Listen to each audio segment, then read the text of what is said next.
Ang kwento pong ibabahagi ko ay tungkol sa isang estudyante na nakaranas ng katatakutan sa isang universidad. At ang mga pangalang babanggitin po natin ay hindi po hango sa tunay nilang pagkakakilanlan. At narito po ang kanyang kwento. Magandang gabi sa iyo at sa lahat ng nakikinig sa channel na ito. Itago mo na lang ako sa pangalang Ian. Ang kwentong ibabahagi ko ay nangyari noong 2023. Noong third year college student pa lang ako sa isang malaking sikat na universidad dito sa Malolos, Bulacan. Alam ng mga taga Bulacan kung anong school ito. Yung may malawak na campus malapit sa MacArthur Highway katabi ng Kapitolyo at tapat ng isang sikat na fast food chain. Third year ako noon, Kuya Jay. Kumukuha po ako ng engineering dahil sa dagsa ng mga bumababang plate numbers na mga plate at drafting projects. Madalas po kaming maabutan ng gabi sa campus. Pero iba ang gabi na iyon. Iyon ang gabi na napatunayan kong hindi lang kaming mga buhay ang nag-aaral sa universidad na iyon kapag lumubog na ang araw. Araw ng Biyernes, huling linggo bago ang aming midterm examinations. Dahil din po sa tambak na requirements, napagdesisyonan kong manatili sa computer lab ng aming building para tapusin ang aking CAD drawings. Ang building namin ay matatagpuan sa bandang likuran ng campus, malapit sa bakod na naghihiwalay sa universidad at sa masukal na bahagi sa likod ng Malolos Capitol Compound. Medyo may kalumaan na ang structure na ito. May 4 na palapag at kilala ang bawat floor sa pagkakaroon ng mahabang hallway na kapag gabi ay tanging iilang fluorescent lights lang ang nakasindi. Alas 7 po ng gabi nang magsimulang mag-uwian ng aking mga kaklase. Iyan, una na kami, baka maunahan pa kami ng traffic sa crossing eh. Sabi ng tropa ko. Tumango lang po ako at suot ang aking earphones at nagpatuloy na sa pagpindot ng mouse. Noong mga sandaling iyon, Kuya Jay, wala akong takot. Sanay na ako sa puyatan at sanay na ako sa school. Pero habang lumalalim ang gabi, unti-unting nawawala ang mga ingay ng mga sasakyan mula sa MacArthur Highway. Ang natira na lang ay ang ugong ng lumang aircon sa loob ng laboratory at ang mahinang pagpatak ng ulan sa labas. Alas 9:30 ng gabi nang magpasya akong mag-impake. Masakit na ang mga mata ko at nararamdaman ko na ang lamig na tila ba bumababa sa aking mga buto. Paglabas ko ng computer lab, sinalubong ako ng guard na nagpapatrolya.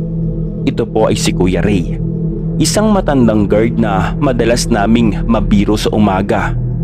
Pero nung gabing iyon ay seryoso ang mukha po niya. O Ian, akala ko nakaalis ka na kasabay ng grupo kanina. Tanong niya habang isinususi ang pinto ng kabilang silid.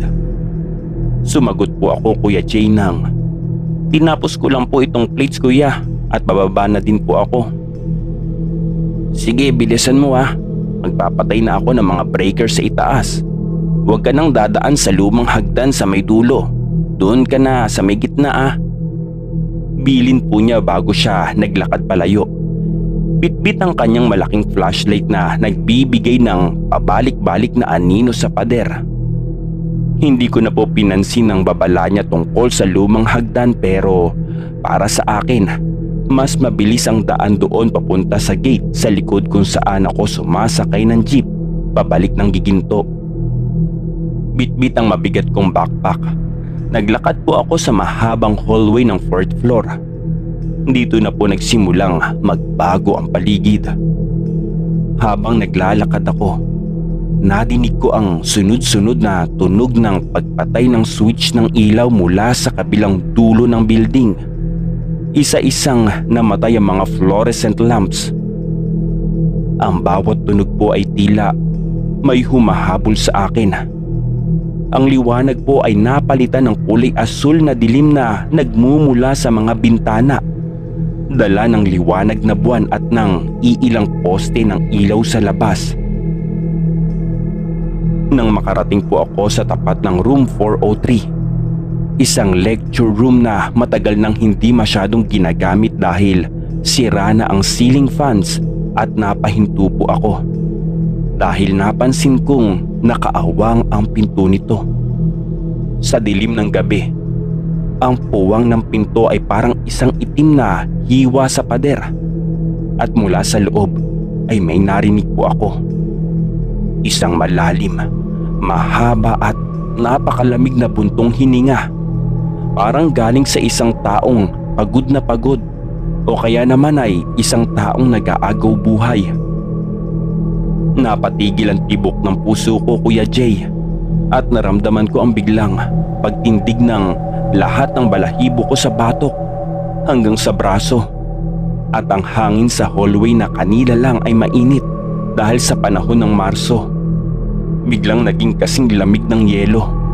Amoy amag na may halong luma at tuyong dugo ang biglang humahalimuyak sa hangin.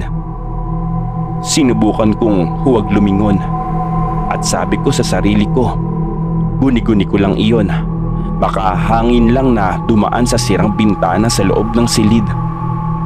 Nagpatuloy po ako sa paglalakad. Pabilis ng pabilis ang bawat hakbang ko. Pero bago ko malagpasan ang tuluyan ng room 403, narinig ko na ang isang pagtunog.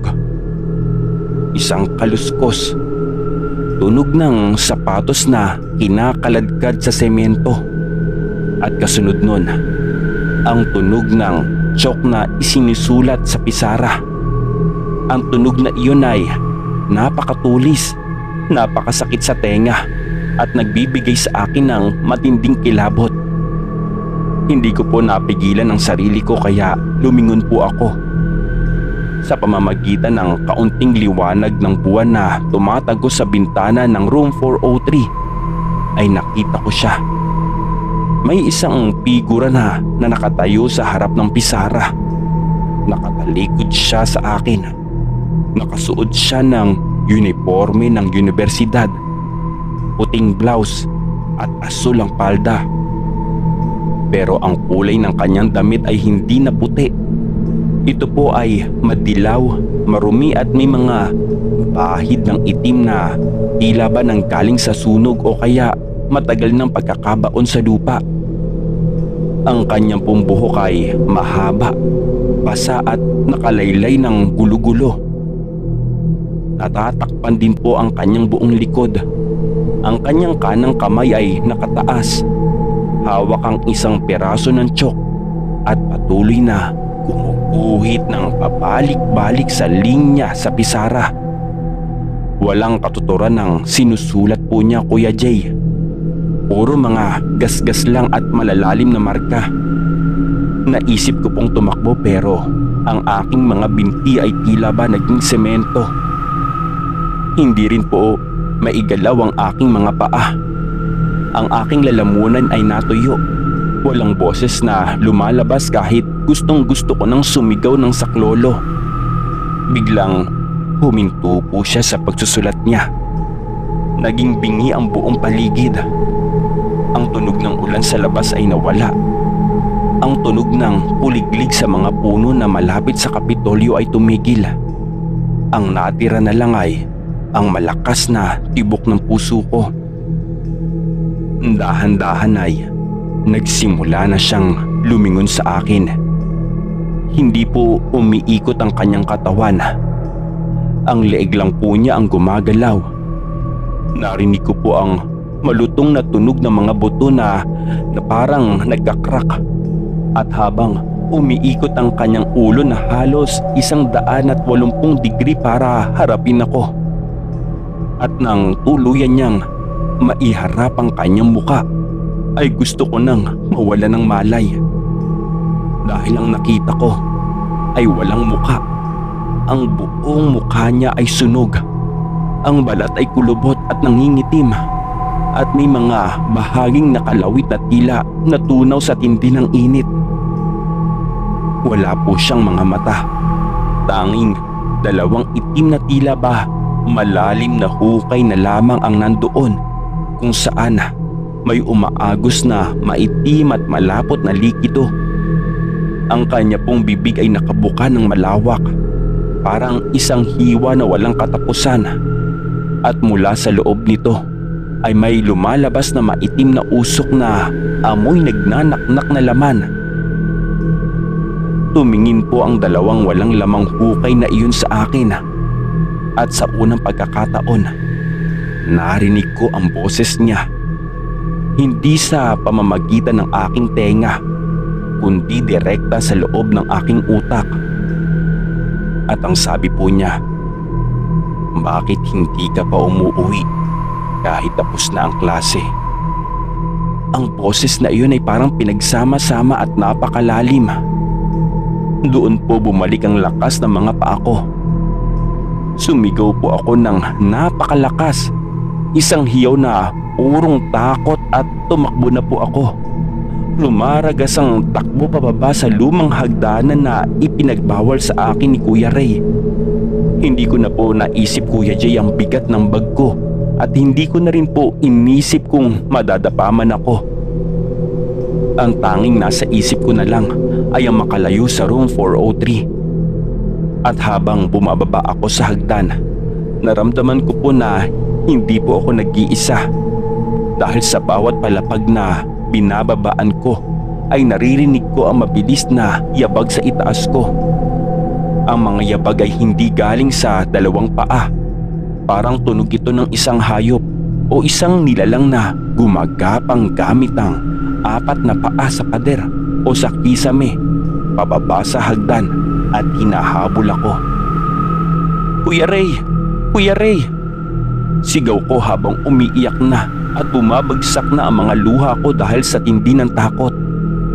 Nakarating po ako sa ground floor. Ang hallway doon ay purong kadiliman na lang. Ang tanging liwanag ay ang nag-iisang bumbilya sa dulo, malapit sa exit door papunta sa open field ng campus. Tumakbo po ako patungo sa liwanag na iyon. Nararamdaman ko na ang malamig na hangin sa likod ng aking leeg. Parang may mga daliri na may matutulis na kuko na dumarapo sa likod ng aking t-shirt.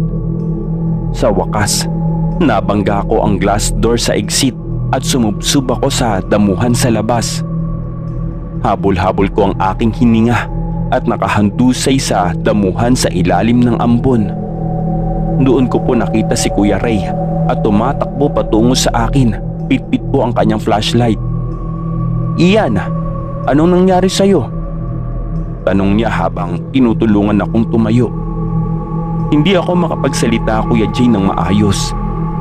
Itinuro ko lang ang itaas ng building, partikular na ang bintana ng room 403 sa 4th floor. Itinapat ni Kuya Ray ang kanyang flashlight sa bintanang iyon. At doon sa kabila ng salamin, nakita namin ang isang figura. Nakatayo ito. Nakadikit ang sunog niyang mukha sa salamin ng bintana. Tila ba pinapanood ang aking pagtakas.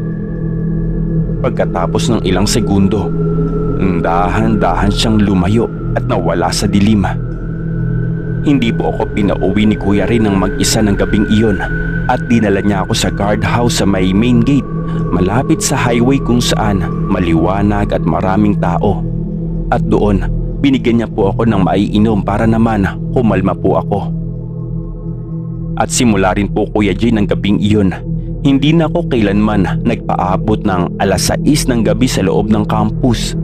At sa tuwing mapadaan ako sa tapat ng building na iyon sa umaga, hindi ko mapigilang tumingin sa bintana ng room 403. Minsan nga po kapag matindi ang sikat ng araw at tuyo na ang hangin, ay parang nakikita ko pa rin ang malabong anino ng isang babaeng nakatayo doon, naghihintay ng susunod na estudyanteng magpapaiwan sa dilim.